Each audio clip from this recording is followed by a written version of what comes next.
அனைவருக்கும் வணக்கங்கள். நாணயங்கள் சேகரிப்பாளர்களுக்கு ஒரு நாணயமான பதிவு, ஒரு சின்ன பதிவு. ப்ரிப்பேர் பண்ணுவதற்கெலாம் நேர காலம் சரியாக அமையலைன்னும், இந்த விடுமுறை நாட்களில் நிறைய பேர் புக் பண்ணியிருந்தது பூரா ஒரு 90% பார்சல் அனுப்பிச்சாச்சு. பெற்றுக்கொண்டு பதில் தெரிவிங்க. இது வந்து யூஎன்சி காயின். இந்தியாவின் அண்டை நாடான நேபாள் நாட்டினுடைய யூஎன்சி காயின். இது வந்து 1 ரூபாயும் 2 ரூபாயும் இருக்குது. மொத்தமே இவ்வளோ தான். புழக்கத்தில் உள்ள நாணயம் கிடையாது. 100% யூஎன்சி. தங்க பஸ்பு மாதிரி இருக்கும்.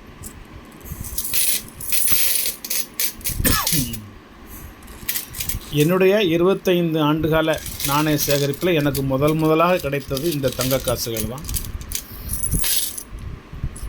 முதலாக கிடைத்தது. இதிலிருந்து தான் எனது நாணய சேகரிப்பினுடைய பணியை துவக்கினேன்.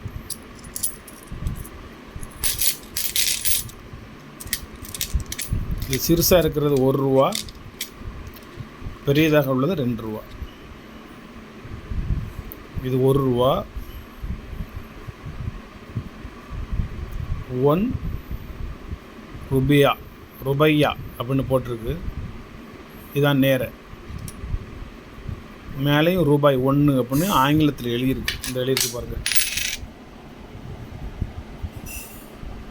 இது ரூபாய் 1.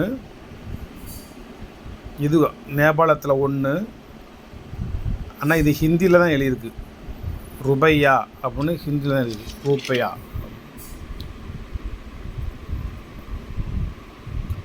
இது அந்த நேபாள் நாட்டு மலைத்தொடர். மேலே ஹிந்தியில் எழுதியிருக்கு நேபாள்னு ஹிந்தியில் எழுதியிருக்கு. ஆங்கிலத்தில் ஒன்று எழுதியிருக்கு, சாகர் மாதா அப்படின்னு. நாங்கள் தற்போது ஒரு சின்ன ஊருக்கு போயிட்டு வந்தோம். மகிஷாசூர் அப்படின்னு ஒரு ஊருக்கு போயிட்டு வந்தோம். என்ன ஊர்? மகிஷாசூர். தற்போது அது மைசூர் என்று அழைக்கப்படுகிறது. மைசூரினுடைய ஒரிஜினல் பேர் வந்து மகிஷாசூர். மகிஷாசூருங்கிறது மகிஷாசுரமர்த்தினி அப்படின்னு ஒரு அம்மன். அந்த அம்மனுக்கு உண்மையான பேர் வந்து சாமுண்டீஸ்வரி. அங்கே உள்ள அந்த உடையார்கள் வம்சத்தின் பேர் வந்து சாம்ராஜ் உடையார். முதல் 2 எழுத்தும் வந்து சாமுண்டீஸ்வரி அப்படிங்கிறதுக்கு சாம்னு வருதா, சாமுண்டீஸ்வரி. அந்த சாம்ங்கிற 2 எழுத்து தான் அங்குள்ள உடையாரினுடைய முதல் பேர் சாமராஜ் உடையார். அதில் கிருஷ்ண சாம்ராஜ் உடையார், தேவராய சாம்ராஜ் உடையார் எல்லாம் அந்த சாம்ராஜ்ங்கிற வார்த்தை கூட வரும். அந்த சாமுண்டீஸ்வரனுடைய மற்றொரு பெயர் வந்து ராஜராஜேஸ்வரி அம்மன் அல்லது மகிஷாசுரமர்த்தினி. அந்த மகிஷாசூர் தான் பேச்சு வழக்கில் மருவி மைசூர் என்று அழைக்கப்பட்டது. இந்த நேபாளத்துக்கும் நமக்கும் ரொம்ப நெருங்கிய தொடர்பு உண்டு. இந்திய நாட்டுக்கும். நேபாளத்தில் லும்பினிங்கிற இடத்துல பிறந்தவர் தான் புத்தர், கௌதம புத்தர். புத்த மதத்தை தோற்றுவித்தவர் இந்தியாவில். யார் எங்கெங்கே பிறந்து வளர்ந்தாலும் புதிய மதங்கள்லாம் தோற்றுவிக்கணும்னா இந்தியாவுக்கு தான் வரணும். யார் எந்த மதத்தை தோற்றுவிச்சாலும் அது இந்தியாவில் தோற்றுவிச்சாலும் இந்தியாவை தவிர மற்ற நாடுகள்லாம் நல்லா வளரும். இந்தியாவில் அவ்வளவு சீக்கிரமாக நீங்கள் வேற்று மதத்தை பரப்பிவிட முடியாது. அந்த அளவுக்கு ஒரு சில விஷயங்களில் வந்து நம்ம இந்திய மக்கள், தமிழக மக்கள் உள்ளூர உணர்வுபூர்வமாக இருப்பாங்க. இந்த நாணயங்கள் எனக்கு கிடைக்கிற சமயம் வந்து அந்த நேபாள் நாட்டினுடைய மன்னர்கள் வந்து உபேந்திரா, ஞானேந்திரா அப்படின்னு சொல்லி பெயர் உள்ளவங்க இருப்பாங்க. ருத்ராட்சை வந்து அந்த நேபாள் நாட்டினுடைய மலைத்தொடர்லேருந்து தான் உலகம் ஃபுல்லாக போய்கிட்டு இருக்கு. ஒரு நதி ஓடுது, ஒரு நதி. அந்த நதியில் ஒரு குறிப்பிட்ட தூரத்துக்கு மேலே வந்து யாரும் நீராடுவதற்கு அனுமதி இல்லை. அதுக்கு மேலே யாரும் போக முடியாது. மன்னர் பரம்பரை மட்டும் போகலாம். அங்கே கேட்டு போட்டு அடைச்சிருப்பாங்க. அவங்க மட்டும் போய் அங்கே குளிச்சுட்டு வந்தாலும் அங்கே உள்ள அந்த கற்கள் இருக்கிற கூழாங்கற்கள் அது இன்னும் ஒரு புனிதமான கல்லாக உலகம் முழுக்கும் பூஜிக்கப்பட்டு வருகிறது. அங்கே தான் அந்த ருத்ராட்சை கொட்டைகள்லாம் கிடைக்கிது. அதுவும் உலகம் முழுவதும் பூஜை பொருளாக கருதப்பட்டு வருவது. மிகச்சிறந்த ஒரு ஆன்மீக பூமி. 99% ஹிந்துக்கள் வாழக்கூடிய உலகத்தில் ஒரு சின்ன குட்டி நாடு. அவங்களுடைய குலதெய்வம் வந்து இந்தியாவில் இருக்குது, அதுவும் தமிழகத்தில் இருக்குது, ராமேஸ்வரத்தில் இருக்குது. ராமநாத சுவாமியும் பர்வதவர்த்தினி அம்மாளும் நேபாள் நாட்டு மன்னர் குடும்பத்தின் குல தெய்வங்கள்.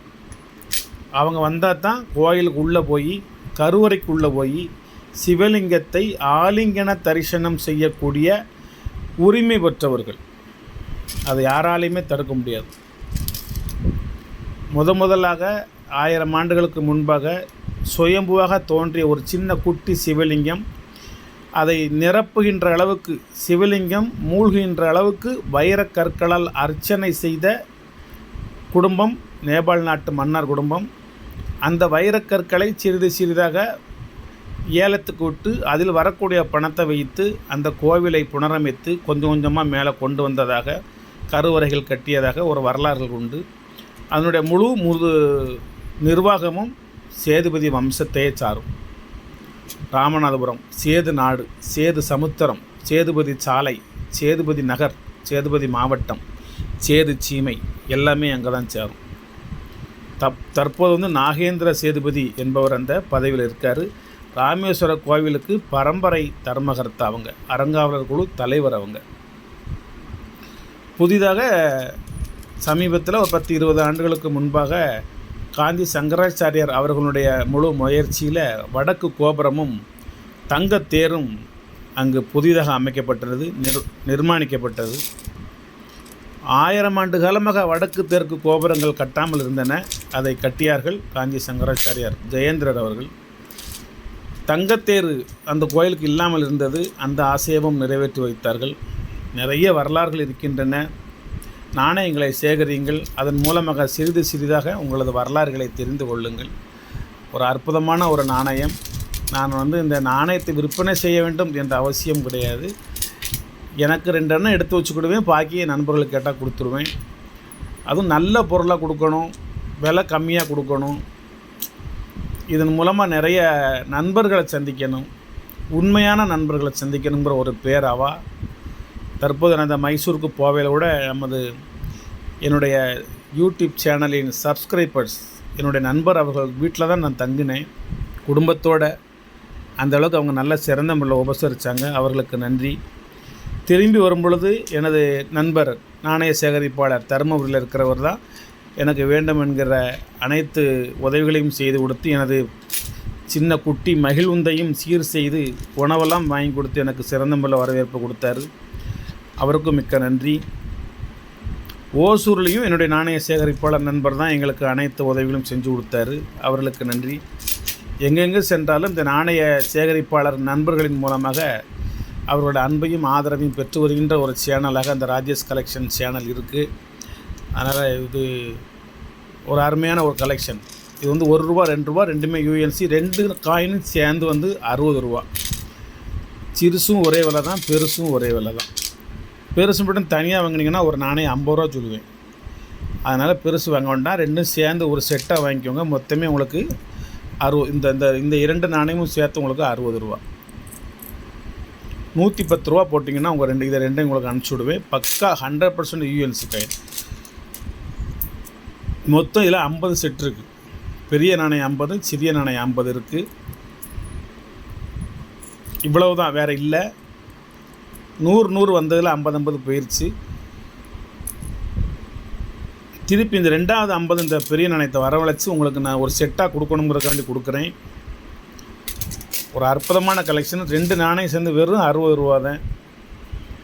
வலைத்தளத்துக்கெலாம் பண்ணோம்னா 2க்கும் நீங்கள் ₹200, ₹250 கொடுக்கணும். அது இது ஒரு ஃபாரின் காயின். இது வந்து இந்தியாவின் அண்டை மாநிலம் நேபாள்.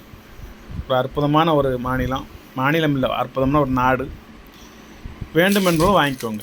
ரொம்ப very very cheap rate, good கண்டிஷனான காயின். ஒரு அற்புதமான ஒரு காயின். ஒரு ₹300 மட்டும் அனுப்பிச்சுட்டிங்கன்னா 5 செட்டு அனுப்பிச்சுடுவேன், 10 நாணயம் அனுப்பிச்சுடுவேன். நன்றி, வாழ்த்துக்கள். சப்ஸ்கிரைப் பண்ணுங்கள், ஷேர் பண்ணுங்கள், லைக் பண்ணுங்கள், கமெண்ட் பண்ணுங்கள்.